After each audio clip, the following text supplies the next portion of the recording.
Hi hello नमस्कार, स्वागत आहे तुमचं माझ्या मराठी कथा या यूट्यूब चॅनलमध्ये। तर आजच्या कथेचं नाव आहे न्याय। चला तर मग कथेला सुरुवात करूया। अनिता, मग काय विचार केलास? गाडीचं स्टेअरिंग सांभाळत सुनीलने विचारलं। पण अनिता काहीच बोलत नव्हती। ती शांतपणे गाडीच्या काचेमधून एकसारख्या कोसळणाऱ्या पावसाच्या सरी पाहत होती आणि तिच्याही डोळ्यातून तसेच पाणी वाहत होते। रात्रीच्या अंधारात काचेवर पडणाऱ्या पावसाचं पाणी आणि त्याला काचेवरून बाजूला करत फिरणाऱ्या वायपरवर तिची नजर खिळली होती। अशा वातावरणात विचाराचं वादळ अनिताच्या डोक्यात उठलं होतं। सुनील बरोबर झालेल्या तिच्या लग्नाला आता 5 वर्ष होऊन गेली होती। लग्नाआधीचा तो प्रसंग तिच्या डोळ्यासमोर उभा राहिला। अनिता पोरी, मुलगा डॉक्टर आहे, त्याच्या वडिलाचा मोठा कारखाना आहे, स्वतःचा मोठा बंगला आहे, 4 गाड्या, नोकर चाकर, खूप चांगलं स्थळ चालून आलंय पोरी। आपल्या वडिलांचे शब्द आजही तिच्या कानामध्ये घुमत होते।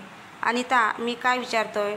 सुनील जोराने तिच्यावर ओरडला। तशी ती भानावर आली। डोळ्यातून वाहणारे अश्रू पुसत सुनीलकडे पाहत बोलू लागली, मला माफ कर, आता हे सहन करण्याची ताकद माझ्यात नाही। तिचं बोलणं ऐकून सुनीलनं जोराने गाडीचा ब्रेक दाबला।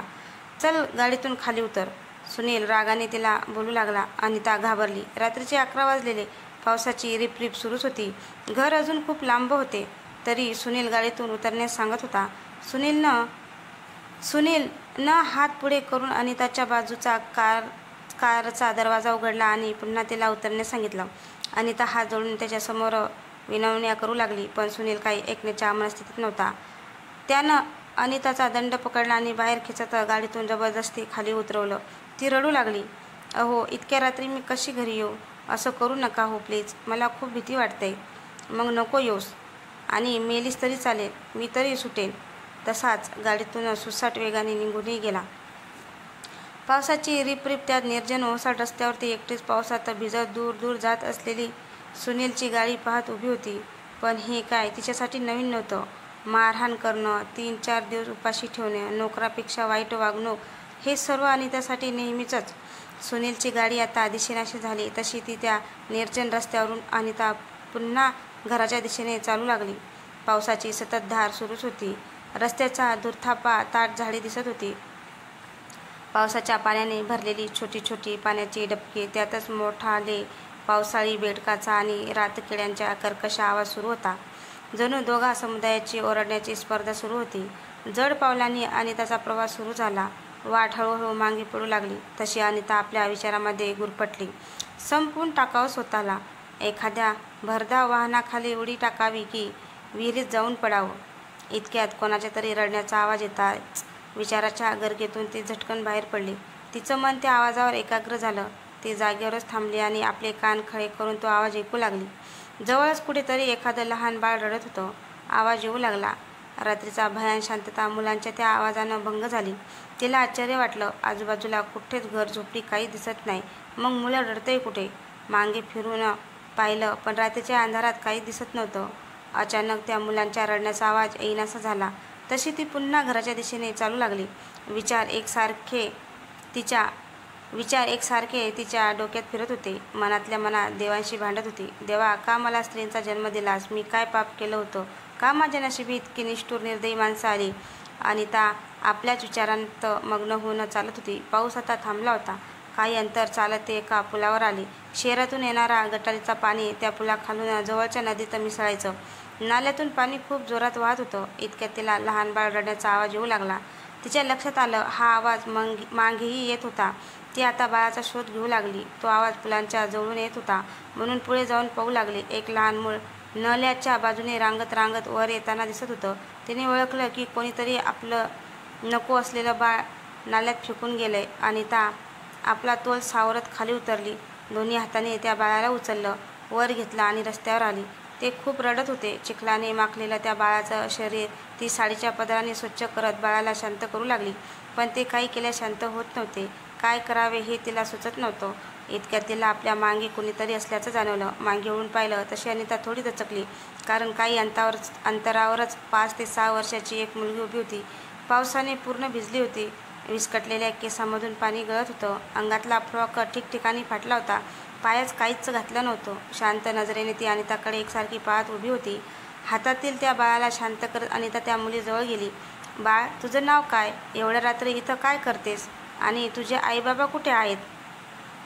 ती मुलगी काहीच न बोलता शांतपणे एकसारखी अनिताकडे पाहत होती. त्या मुलीचे लक्ष अनिताच्या हातात रडत असलेल्या त्या बाळावर गेले. तसा तिच्या चेहऱ्याचा रंग बदलला. तिचे डोळे रक्तासारखे लाल झाले. डोळे मोठे करून ती मुलगी त्या बाळाला पाहू लागली. अनिता काही बोलायच्या आत ती मुलगी 4 पावले मागे सरकली.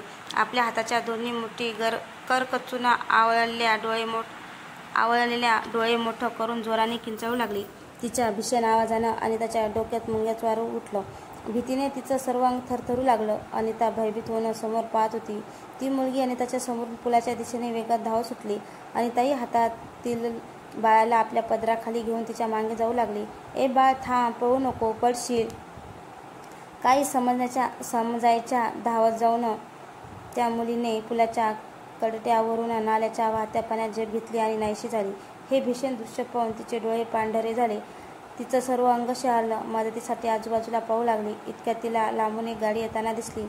तशी ती गाडीकडे धावली. ती गाडी अनिताजवळ येऊन थांबली. सुनीलला गाडीतून उतरताना पाहून तिला थोडं बरं वाटलं. ती थरथरत्या शब्दात बोलू लागली, सुनील, एका मुलीने आत्ताच पुलावरून खाली उडी मारली आणि ह्या बाळाला कुणीतरी टाकून गेलेत. तशी ती पदराखाली बाळ दाखवू लागली, पण काहीच नव्हतं. सुनील आश्चर्याने तिच्याकडे पाहत विचारू लागला, कोण मुलगी, कुणाचं बाळ, काय बडबडते, तुझी नाटकं बस झाली, गाडीत बस. भयभीत होऊन अनिता गाडीत बसली. त्या पुलाकडे पाहताना तिच्या अंगावर शहारे येऊ लागले. काही वेळात दोघेही घरी पोचले तेव्हा रात्रीचा 1:30 वाजला होता. तापामुळे अनिताचं अंग भाजत होतं. भीतीनं तिचं शरीर अजूनही थरथरत होतं. सुनीलचे वडील रागाने बोलू लागले, हिला रस्त्यावर एकटी सोडून आलास, ही मेली तर पोलीस आपल्याला पकडतील, आरोप आपल्यावर येईल. सुनील शांतपणे आपल्या वडिलांचे बोलणं ऐकत उभा होता. पण अनिता कोणाला काही न बोलता आपल्या रूममध्ये गेली. त्या भीषण प्रसंगातून अजून ती सावरली नव्हती. कपडे बदलून ती तशीच अंथरुणावर पडली. पण तिला झोप लागत नव्हती. अंगात कणकणी होती. अजूनही ती भीतीने थरथरत कापत होती. घडलेला भयान प्रकार तिच्या डोळ्यासमोर तसाच येत होता. कोणाला तरी सांगावं असं तिच्या मनाला वाटत होतं, पण इथं ऐकणारं कोणीच नव्हतं. अनिता, कोणीतरी पाण्याने भरलेला ग्लास तिच्या तोंडावर फेकला. तशी ती खडबडून जागी झाली. महाराणीसारखी झोपलीस काय अजून? सकाळचे 7 वाजलेत. मला क्लिनिकमध्ये जायचं आहे. सुनीलचं बोलणं ऐकून ती लगेच उठली. तिच्या अंगात खूप अशक्तपणा होता. अंग तापानं फणफणत होतं. रात्रीचा तो भयानक अनुभव. अजूनही ती त्या धक्क्यातून सावरली नव्हती. सगळं आवरून तिनं नाश्ता टेबलवर नेऊन ठेवला. सुनील व त्याचे आई वडील नाश्ता करू लागले. सांगितलंस का रे तिला? सुनीलची आई विचारू लागली. सांगितलंय, पण ती ऐकत नाही, तूच सांग तिला. सुनील आईकडे न पाहताच बोलला. अनिता. सासूबाईंची हाक ऐकू येताच अनिता गडबडीने बाहेर आली. काय झालं आई? अनिता सासूकडे बघून बोलू लागली. इतक्यात फोनची रिंग वाजली. अनिताने फोन उचलला. हॅलो अनिता, कशी आहेस? पोरी, काळजी करू नको. जावाई बापूंना सांग 8 दिवसात पैशांची व्यवस्था करतो. आपल्या वडिलांचे बोलणे ऐकून अनिताचे डोळे भरून आले. तिचा आवाज खूप जड झाला. हुंदका आवरत ती म्हणाली, बाबा, मला आईशी बोलायचं. तोच पाठीमागून सासूचा आवाज आला, मायाच्या लोकांशी गप्पा नंतर मारा, आधी कामाचं बघा. तसा अनितानं फोन ठेवला. काय विचार केलास? अनिताकडे पाहत सासूबाई बोलू लागल्या.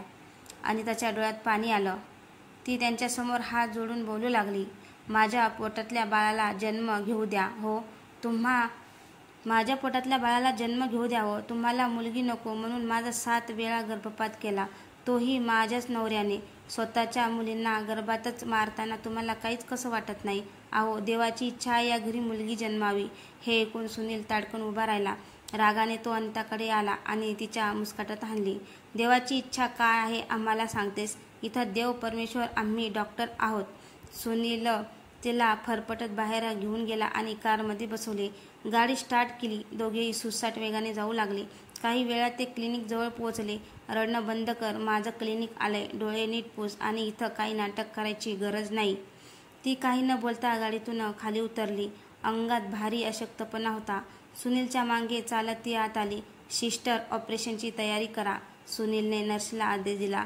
तशी नर्स म्हणाली, सर, आज तुम्हाला ऑपरेशनसाठी बाहेर जावं लागणार आहे.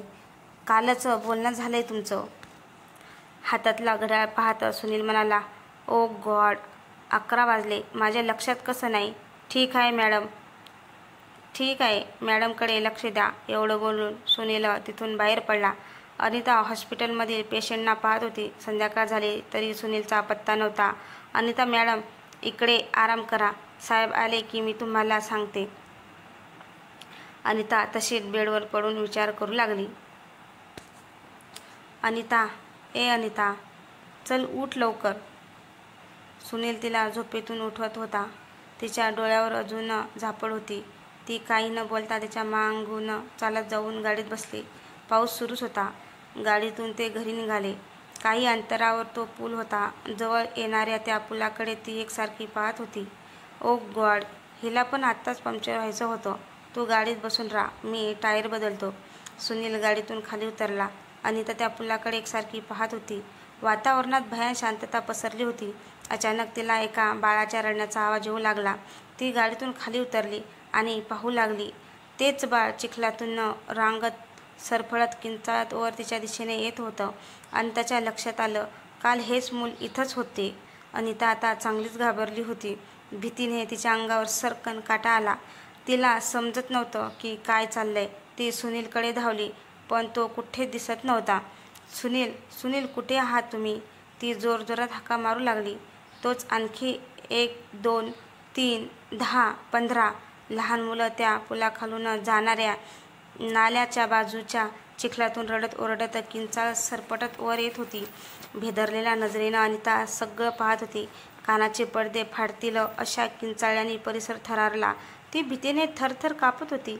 अचानक तिला जाणवलं की आपल्या पायावर काहीतरी वळवळतंय. तिनं खाली पाहिलं आणि तिचे डोळे पांढरे झाले. भीतीने तिची दातखिळी बसायची वेळ आली, कारण पायाशी रक्ताने भिजलेला तिचा नवरा सुनील तिच्याकडे किळीवाण्या नजरेने मदतीची भीक मागत होता. तिची नजर समोर गेली तसे तिचे डोळे पांढरे झाले. भीतीने शरीरातील उरला सुरला जीव निघून जावा अशी ती थरथरली. समोर ती 6-7 वर्षाची मुलगी उभी होती. तिच्या हातातल्या छोट्या लोखंडी सळीवर रक्त लागलं होतं. ती मुलगी पुढे आली आणि अनिताकडे पाहिलं. तिचं ते भीषण रूप पाहून अनिताची बोबडी चवळली.